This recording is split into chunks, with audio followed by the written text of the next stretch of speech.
Cedar Point released a Siren's Curse POV. It's been a little bit, but we're going to talk about it today. I hope you're ready. I hope you're excited. And I want to hear all of your opinions about Siren's Curse down in the comments. Let's get into this. All right, now I have some energy. I have some a screwdriver, I guess. And if I hear anything about my Christmas tree, I will straight up destroy you. So let's get into talking about Siren's Curse. I'm so excited about this ride, but we're going to get into the POV. Also, yes, they released this a while ago, and I'm not always the first one to do things, okay? So, I don't know, make your peace with that. But we're doing it now, so let's go. All right, now, first of all, we're just going to go through it, and I'm going to talk about my reactions. So it's going already. We're headed up the lift hill. First of all, it's going to have some incredible views of TT2, provided that TT2 actually is going.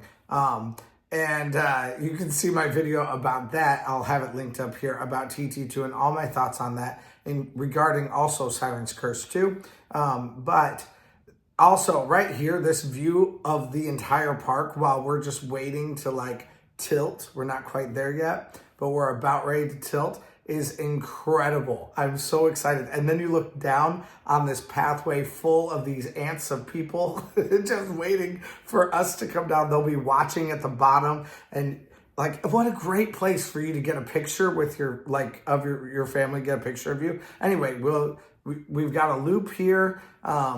We go up a couple times on these like Bronco type things, go under the bridge. There's so many moments of just crazy airtime that's so exciting for me. And this is incredibly fast. So we're going to, obviously this video is not just going to be 2 minutes long. So we are going to be redoing this, and I'll be actually pausing for the moments that I would like to talk about more specifically. By the end of this video, we're also going to be talking about my favorite elements in this and what I think is really going to set apart this ride and why I think it's going to be good. Or if I think it's going to be good, but I think it's pretty clear. I think it's going to be good.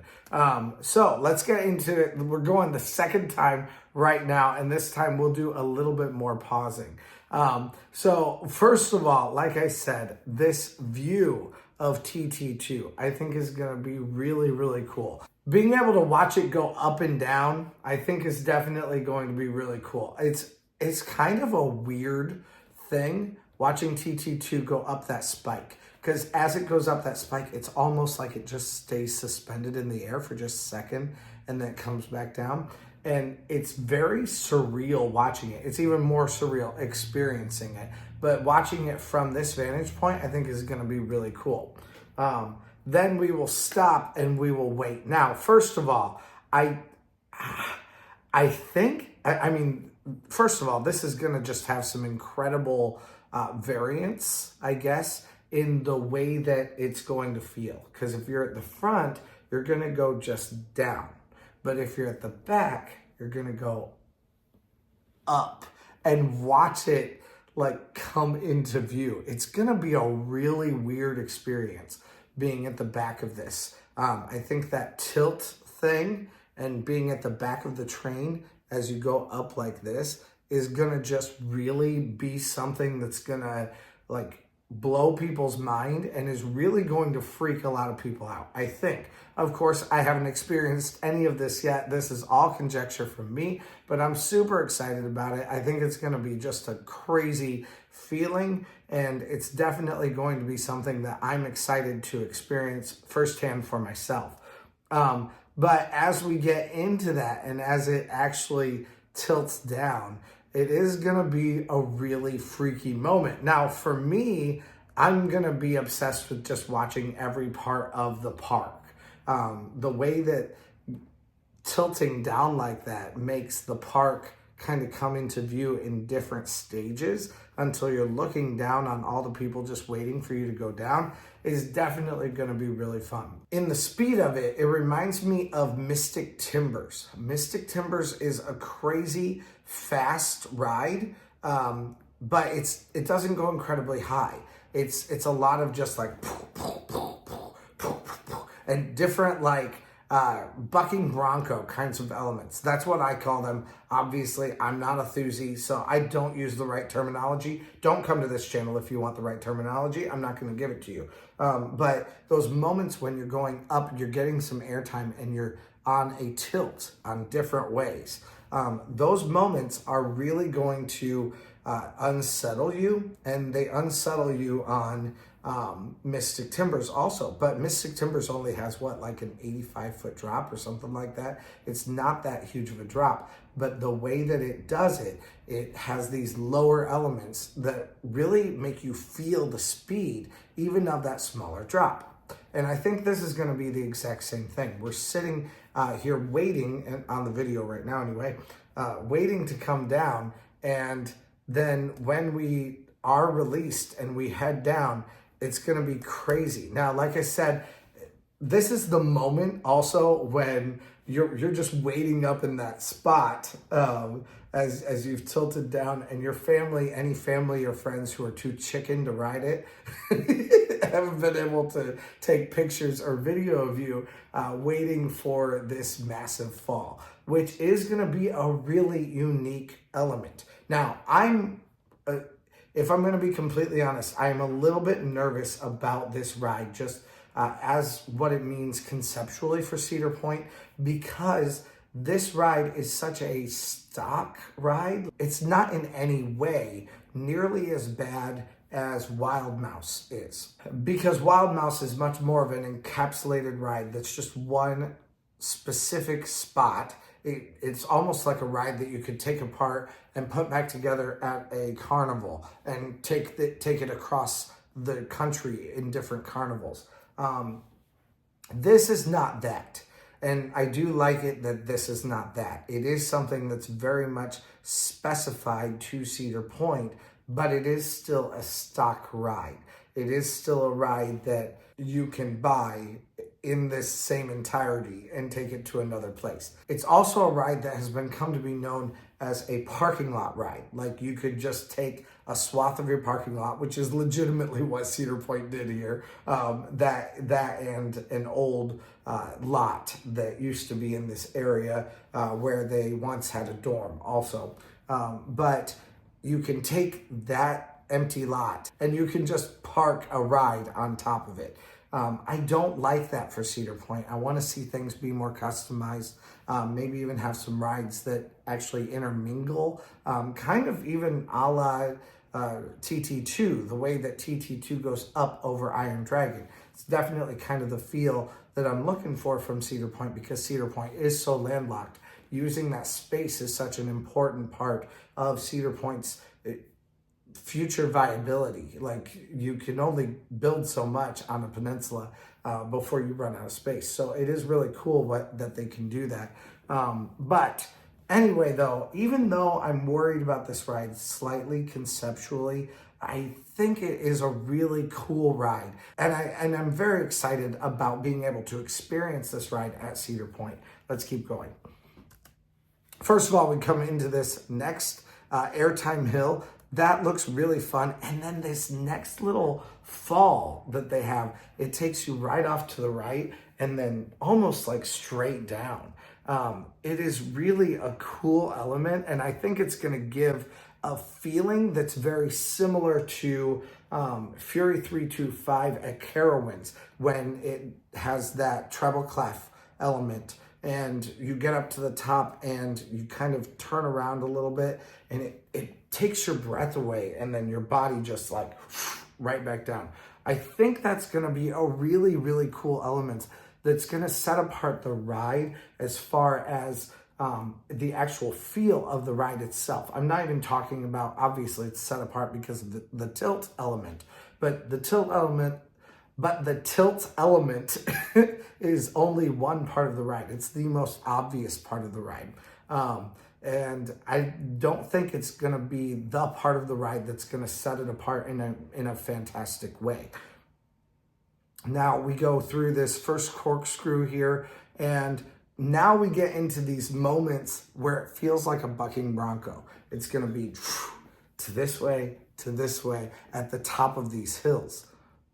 Right, here's another one that I just think looks so cool. You're completely to the side when you get to the top of this little hill. But if you look at all of these little hills, they are all in, other than the very first one. The very first one is a big airtime hill. But I've heard a lot of people say that this ride seems very fast.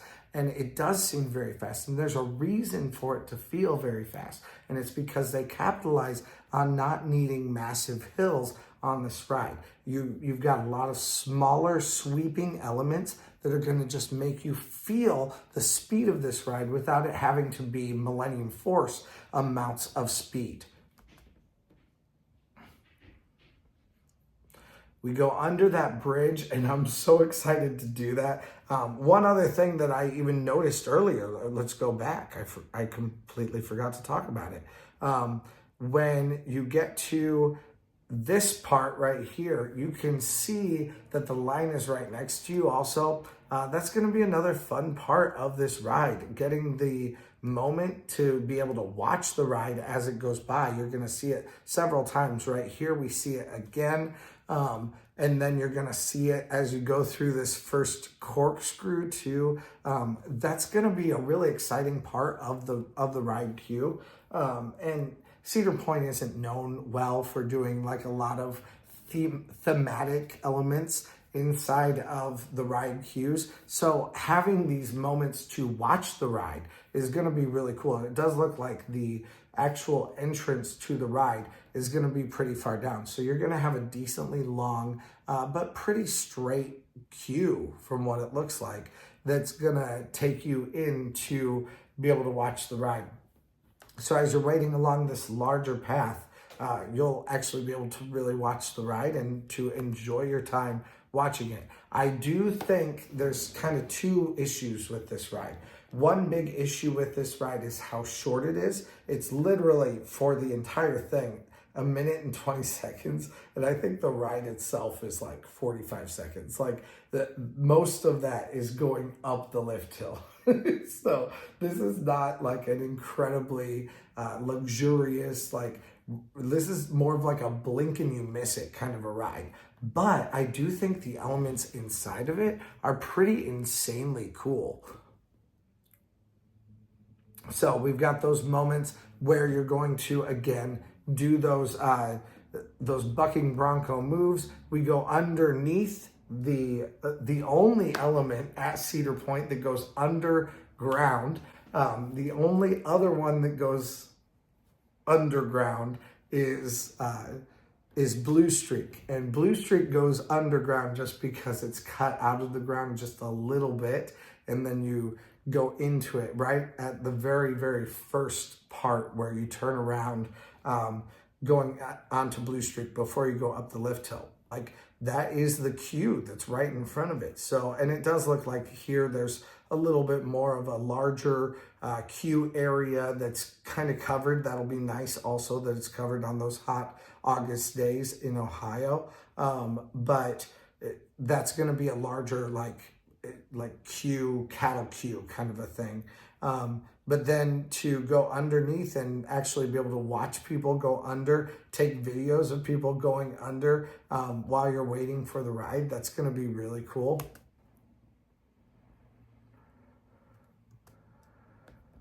There's another one of those elements of getting up to the top and having another really cool moment right here. Coming up, you're even coming up at an angle, and then it switches over. So that angle changes and you come back down. That is going to be so much fun, and it's going to really give us an entirely different feel for a ride like this. I'm very excited about that. I think that's going to be a blast. And then one more airtime, we go across another corkscrew and then back into the loading station after a couple little bunny hills here. And I think this ride is going to be so much fun. As far as the elements that I think are really going to actually set it apart, though, I think the biggest element that's really going to set it apart is right after the first airtime hill. So we're going to get up to the top of this first airtime hill right here, and then immediately we're going to be turning to the right and making this deep dash down for the ground. I think that's going to be the moment that sets apart this ride. Beyond that, I think a lot of those little hills right here, back and forth, are going to, again, set apart this ride in a different kind of way. It's fast, it's snappy, it's a short ride. I do think it only has 2 trains, and that's another downside of it. It's going to maybe hurt as far as the amount of waiting time that we're going to have to do for this ride goes. But I think it's going to be a blast in so many different ways, and I think it's definitely going to be worthwhile. And it may also, between this and Top Thrill 2, take away from a few of the crowds at some of the other rides like Valraven, maybe even like Millennium Force that we would normally have. So I'm very excited about this ride. Let me know what you guys think down in the comments. Is this something that you are excited about? Can you continue to talk about this ride for forever? Or is this something that you think is maybe overhyped? I'd love to hear from you guys down in the comments. Please let me know your thoughts down there. And also press that like button, subscribe button, all that kind of stuff. I would really love to see 30,000 people subscribe to this channel for this season and stay there. Because we've been at 30,000 and we've been hopping back and forth. So come and stay with us and hang out with us. Thank you guys so much for hanging out today for this Siren's Curse content. And let me know what you are excited about for this theme park season. Thank you guys so much for watching, and let's go. Hey, thanks for watching. I release theme park related videos at least a couple times a week, so press that subscribe button if you made it this far. Also, check out similar videos in the playlist to the right or find my newest video to the left. Thanks again, and let's go!